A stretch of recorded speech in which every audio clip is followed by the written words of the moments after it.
Welcome back to consecutive day 862 of a diary of a runpreneur. Please do give this a subscribe and a share, as it is part of a fundraiser to save the lives of children by attempting the ultimate ultramarathon.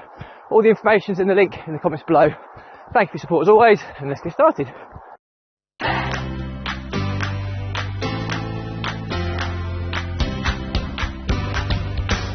So, consecutive day 862 of a diary of a runpreneur. And today has been an interesting day, but an alarming day, I should say.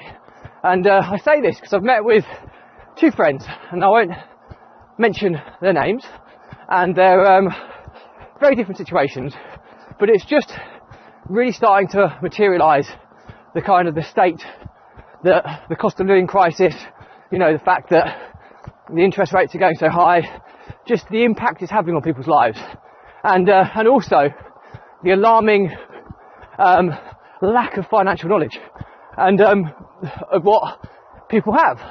And I say that in a pretty generalised fashion, but I think reality states that a very small proportion of the general public understand how money really works. And I'm not saying I am one of those that understands how it really works, but I understand enough of how it can work for you or against you. And I think that's the key. I mean, it just dawned on me that people don't know what their cost base is, what they spend on a monthly basis, and they don't know what they need to break even to survive, to live a normal life. And then when stuff starts going wrong, they just see it unravelling in front of themselves, and the fear that they see.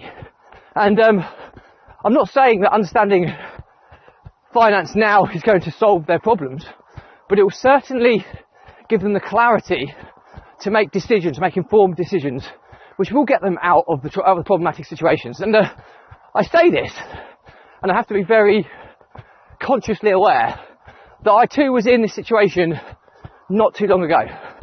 Now, the scary thing is I've always thought I kind of understood finance, but when stuff goes wrong and it starts to unravel, it's very, very easy just to turn a blind eye enough, and it creeps up on you very aggressively. And these two friends found themselves in slightly different situations. One is as making a big pivot based on their circumstances, and another one is really needs to address the hemorrhaging of funds. And so I'm working with them for very different reasons. One I'm working with on a kind of a forecasting perspective for the decisions they're going to be making, what that looks like in a forecasting perspective to how it impacts their cost base, their profit levels personally. This isn't necessarily associated with business. This is basically associated with their personal situation. So how does their bank balance look at the end of the month when everything goes out and everything comes in? Is it growing? Is it stabilised? Or is it losing money? And that's ultimately, I'm helping one person in forecasting and putting contingency plans in place now before they need to use them, which is really, really important. And that's why financial forecasting and modelling is so important. And the other individual, I'm looking at their situation, trying to get to the clarity of where they are, and then putting some steps in place to resolve it. Now, fortunately, I personally believe that I can help and help both of them in very different ways stabilise their position and grow. And and I'm not some expert or mentor, but I've just been through kind of where they are, and I've come out the other side of it, and I've learned from that experience. And that's why I'm not saying I'll never go there again, because sometimes things happen that you just can't preempt in life. But if I do go to those situations again, I'm confident with my knowledge now I'll be able to come out again and potentially stronger for it.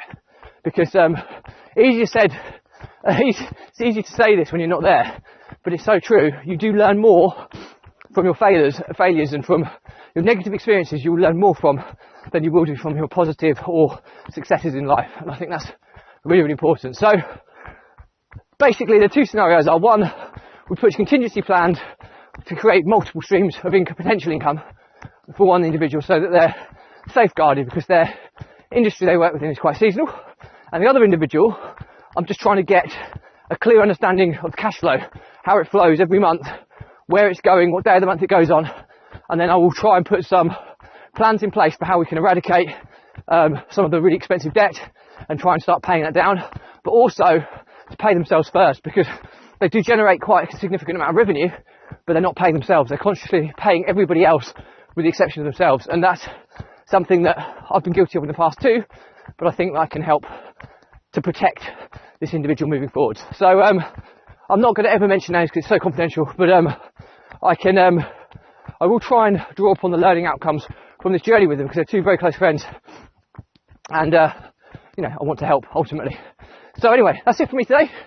I will keep you posted. The moral to today's story is exactly what I described a second ago, which is you will learn more from your failures and negative experiences in your life than you will do so from positive experiences or successes.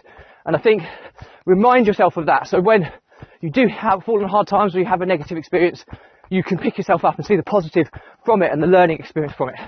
And that's what message I want to say today. So anyway, that's it for me. As always, any questions, drop me a line. I'll respond to everyone. Remember, this is part of a fundraiser to save the lives of children by attempting the ultimate ultra marathon. So do give this a subscribe and a share. As more people we get in front of, the more money we raise. Thanks for your support. Stay positive, stay happy, and I'll see you again tomorrow.